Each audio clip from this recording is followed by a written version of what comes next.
Mesdames, Messieurs, bonjour et bienvenue dans ce journal. Le gouvernement Moussa Mara est désormais connu dans ce nouveau gouvernement composé au total de 31 ministres contre 35 dans l'équipe précédente. De nouvelles personnes font leur entrée, l'intégralité est lue ici par le secrétaire général de la présidence. Nous l'écoutons. Décret numéro 2014-257 PRM du 11 avril 2014 portant nomination des membres du gouvernement. Le président de la République, vu la Constitution, vu le décret numéro 2014-250 PRM du 5 avril 2014 portant nomination du Premier ministre, sur proposition du Premier ministre, décrète. Article 1er. Sont nommés membres du gouvernement en qualité de ministre de la Justice, des Droits de l'Homme, garde des Sceaux, M. Mohamed Ali Bachili. Ministre de la Défense et des Anciens Combattants, M. Soumeilou Boubey Maïga. Ministre de l'Intérieur et de la Sécurité, Général Sada Samake. Ministre de l'Économie et des Finances, Madame Boiré Fili Sissoko. Ministre de la Réconciliation nationale, M. Zahabi Ould Sidi Mohamed. Ministre des Affaires étrangères, de l'intégration africaine et de la coopération internationale, M. Abdoulaye Diop. Ministre du Développement rural, M. Bokari Treta. Ministre de la Solidarité, de l'Action humanitaire et de la Reconstruction du Nord, M. Hamadou Konaté. Ministre de l'Équipement, des Transports et du Désenclavement, M. Mamadou Hachim Koumaré. Ministre de l'Enseignement supérieur et de la Recherche scientifique, Maître Muntaga Tall. Ministre de la Planification, de l'Aménagement du territoire et de la population, M. Cheikhna Seydi Ahamadi Diawara. Ministre des Domaines de l'État, des Affaires foncières et du patrimoine, M. Tieman Hubert Koulibaly. Ministre du Travail, de la Fonction publique et des Relations avec les institutions, M. Bokar Moussa Diarra. Ministre du Commerce, M. Abdul Karim Konaté. Ministre de l'Environnement, de l'Eau et de l'Assainissement, M. Abdoulaye Idrissa Maïga. Ministre de la Décentralisation et de la Ville, M. Ousmane Sy. Ministre de l'Urbanisme et de l'Habitat, M. Mahamadou Diarra. Ministre de la Santé et de l'Hygiène publique, M. Ousmane Koné. Ministre de l'Éducation nationale, Mme Togola Jacqueline Marie-Dana. Ministre de l'Économie numérique, de l'Information et de la Communication, M. Mahamadou Kamara. Ministre de l'Énergie, M. Mamadou Frankali Keïta. Ministre des Mines, M. Boubou Sissé. Ministre de l'Industrie et de la Promotion des Investissements, M. Moustapha Ben Barka. Ministre de l'Emploi et de la Formation professionnelle, porte-parole du gouvernement, M. Mahaman Babi. Ministre de la Femme, de l'Enfant et de la Famille, Mme Sangaré Oumouba. Ministre des Maliens de l'Extérieur, M. Abdourahmane Silla. Ministre de la Jeunesse et de la Construction citoyenne, Maître Mamadou Gaussou Diarra. Ministre des Sports, M. Ousseini Amion Guindo. Ministre de l'Artisanat et du Tourisme, Mme Berthe Aïssata Bengali. Ministre de la Culture, Mme Ndiaye Ramatoulaye Diallo. Ministre des Affaires religieuses et du culte, M. Tierno Amadou Oumar Has Diallo. Article 2. Le présent décret sera enregistré et publié au journal officiel. Le 11 avril 2014, le président de la République, Ibrahim Boubacar Keïta, le Premier ministre Moussa Mara. Et l'épouse du chef de l'État et présidente de l'ONG Agir qui a remis hier un lot de matériel à l'association Sigida Saniaton et à l'association pour le développement de Flabougou. Cette remise de matériel s'inscrit dans le cadre de la mise en œuvre du projet Valorisation des déchets ménagers. Il est initié par l'ONG Agir en collaboration avec le ministère de l'Environnement et de l'Assainissement, le PNUD et le Fonds pour l'Environnement mondial. Le compte rendu de Rachel Kessougué. 100 poubelles, 8 brouettes, 4 pouces-pouces, 30 râteaux, 24 pelles, 4 fourches, 45 cache-nez, 2 panneaux de signalisation et 2 tamis pour les activités de compostage. C'est le lot de matériel offert par la présidente de l'association Agir, Mme Keita Aminata Maïga, à l'association Sigida Saniaton et l'association pour le développement de Flabougou. Ces équipements doivent permettre à ces deux associations d'instaurer le tri des déchets à domicile dans leurs zones respectives. Cela facilitera leur acheminement vers les sites de recyclage. Nous avons mis en place des comités de gestion. Ce sont les comités de gestion qui seront chargés de la mise en œuvre de toutes les activités. Nous, on sera là juste pour les guider et les appuyer. Et là, ils seront suivis par un autre comité appelé comité de suivi, qui est composé de tous les acteurs concernés par l'assainissement au niveau de la communication, à savoir le comité de pilotage des déchets urbains, le COPIDIC, la BIP, les services de l'assainissement, du contrôle des nuisances et de la pollution, et puis la police nationale. Les bénéficiaires sont ravis de recevoir ces dons. Ils promettent d'en faire bon usage. C'est quelque chose quand même qui vient beaucoup nous renforcer ce que nous sommes en train de faire. Vraiment, je les remercie infiniment de ce geste-là. Nous allons bien prendre soin de ces choses parce que c'est quelque chose qui va nous aider à atteindre nos objectifs. On dit merci une fois de plus à la première dame pour ces gestes et à l'association également Agir pour le bon fonctionnement de notre association par rapport à la gestion de ces matériels. Nous allons faire bon usage. L'ONG Agir prévoit de former des acteurs aux techniques de gestion des déchets et au suivi de la vente des produits issus du recyclage. Il fait de plus en plus chaud à Bamako, mais également partout au Mali. On essaie de se protéger de la chaleur comme on peut en ayant recours aux climatiseurs pour ceux qui en ont les moyens ou encore en buvant de l'eau fraîche toute la journée. Les vendeurs de cet appareil et d'eau fraîche se frottent les mains. Les affaires marchent bien pour eux. Pour en savoir davantage, Moussa Fane a fait un tour en ville. La saison chaude est une période très pénible pour nombre de personnes. Par contre, pour ceux qui exercent certains métiers, c'est une période très favorable car c'est en ce moment précis que eux, ils se frottent les mains. C'est le cas des dépanneurs, des climatiseurs et des groupes électrogènes. Nous avons un climat vraiment chaud qui est le climat soudanais, qui fait qu'on est aussi beaucoup sollicité pour la réparation des différents congélateurs. Nous prions à ce que tout aille bien, que chacun puisse avoir son pouvoir d'achat. La demande a augmenté. Je répare 3 à 5 climatiseurs par jour en période de fraîcheur. Mais maintenant, je peux réparer de 10 jusqu'à 20 par jour.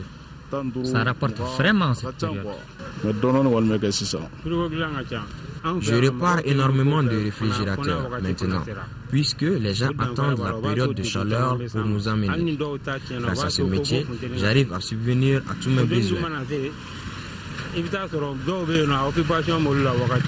Pendant cette période de chaleur, les métiers relatifs au froid sont sollicités par beaucoup de citoyens. Ici, dans cet atelier électrofroid, les climatiseurs des véhicules sont dépannés. À cause de la période de chaleur, on commence à avoir plus de marché. Du coup, j'embauche aussi plus d'employés. Je peux réparer le climatiseur de 8 à 10 voitures par jour.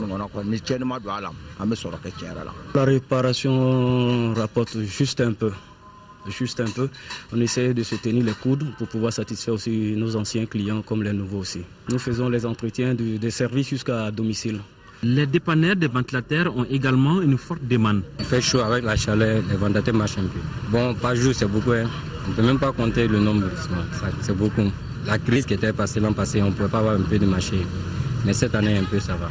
Pour les vendeurs d'eau potable et de glace, la demande est très élevée en cette période. À l'usine de glace en temps normal, si la production était de 100 bars par jour, avec la chaleur, elle atteint plus de 600. Seulement nous nous frottons les mains, la glace ça marche à merveille. En dehors de la période de pluie, nous marchons un peu En cette période de chaleur, on vend beaucoup plus. Cette période-là, la demande est augmentée. Je peux dire de 100%. Parce que l'eau potable, ça marche à partir du mois de mars, avril, mai. Ces 3 mois-là que ça marche beaucoup. Il y a beaucoup de demandes. Comme on sait que Mali, ces 3 mois-là, il fait trop chaud. C'est dire que cette période de chaleur fait bouger certaines activités. Circuler à Bamako, qui est devenu au fil des années un véritable casse-tête pour les usagers. L'arrivée des tricycles moteurs a davantage compliqué les choses. Les motos à 3 roues ont envahi la capitale à tel point qu'il est difficile de les éviter. Mais quel est le statut de ces engins devenus encombrants en si peu de temps? Nyani Aliou Traoré pour les détails. On les rencontre partout dans la capitale. Chargés parfois de marchandises, les tricycles font aujourd'hui partie intégrante de la circulation bamakoise. Ils seraient même devenus incontournables dans l'acheminement des marchandises. J'ai commencé la conduite du triporteur, voilà de cela 7 mois, et je loue l'engin par jour. On travaille plus avec les commerçants dans les dépôts et les transports de marchandises. Cependant, ce n'est pas tout le monde qui apprécie les bienfaits des motos à 3 roues. Ça dérange la circulation. Ils ne sont pas dans les normes d'une voiture. On ne peut pas le dépasser comme un motocycliste. Ils gênent dans tous les cas. Depuis que ces motos-là sont venues, il y a trop d'accidents. Les deux chaussées appartiennent à des usagers qui sont dans la voiture.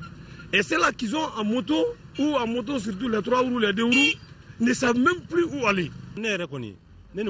Moi personnellement, je ne fais pas d'accident. Je fais beaucoup attention dans la conduite. Il est vrai que les usagers disent que ce n'est pas la bonne entente.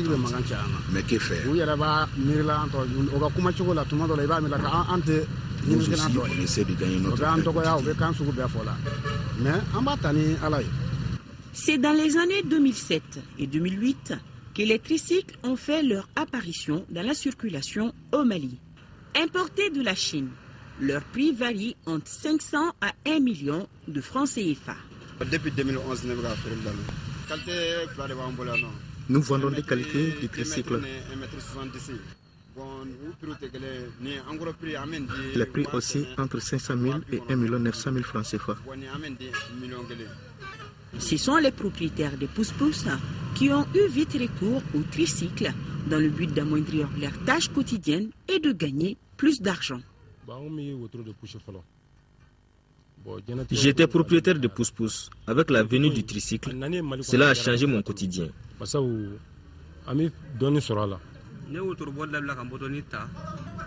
J'étais aussi propriétaire de pousse-pousse. Aujourd'hui, avec les tricycles, je gagne 5 000 francs par jour. Avant, j'étais chargeur de marchandises. Un métier trop fatigant. Raison pour laquelle j'ai opté pour le triporteur.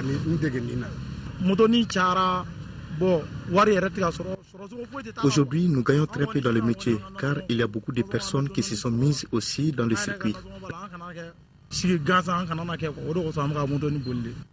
Au niveau de la Direction nationale des transports terrestres, fluviaux et maritimes, le sujet fait débat. C'est des véhicules. C'est comme une moto à 2 roues, c'est un véhicule. C'est comme un véhicule à 4 roues, c'est un véhicule. C'est le code de la route qui régit tout ceci. Donc tout ce qui concerne un véhicule à 4 roues concerne les tricycles. Ils doivent prendre les permis, ils doivent prendre les assurances, ils doivent prendre les cartes de transport s'ils transportent. Donc ils sont soumis à tout. Pour le moment, les conducteurs des tricycles ou triporteurs n'ont pas de permis de conduire. Nous avons entendu parler des permis de conduite, mais nous avons quand même les vignettes. En cas d'accident, quelle pénalité va donc être appliquée? C'est déjà nous sommes même pas assurés. Quand tu as fait accident, tu es assuré, la santé prend en charge, mais quand tu n'as pas d'assurance, c'est-à-dire que tu prends toi-même les frais en charge. Il faut que dans la circulation, les gens respectent les textes. On ne peut pas prendre les âges et les individus en même temps. La situation des tricycles dans la circulation est adéquate pour sécuriser davantage nos routes. Et en première région, remise au lycée public de Yélimane des prix d'excellence aux élèves les plus méritants de l'établissement. Ils sont au nombre de 10 élèves à recevoir des cadeaux avec 18 de moyens. Assetou Konaté de la 11e science a reçu le prix de la meilleure fille, de la meilleure moyenne et aussi de l'élève la plus disciplinée. Kansoutou Kamité compte rendu.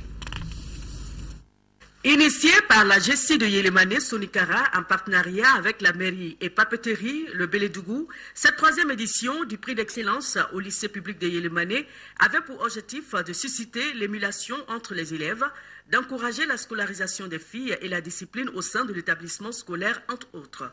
Il est question de fournir à notre pays un enseignement supérieur de qualité, pas des mécanismes de contrôle de flux, en faisant recours à d'autres critères, tout accès pour l'essentiel sur l'excellence et la performance des élèves et des encadreurs.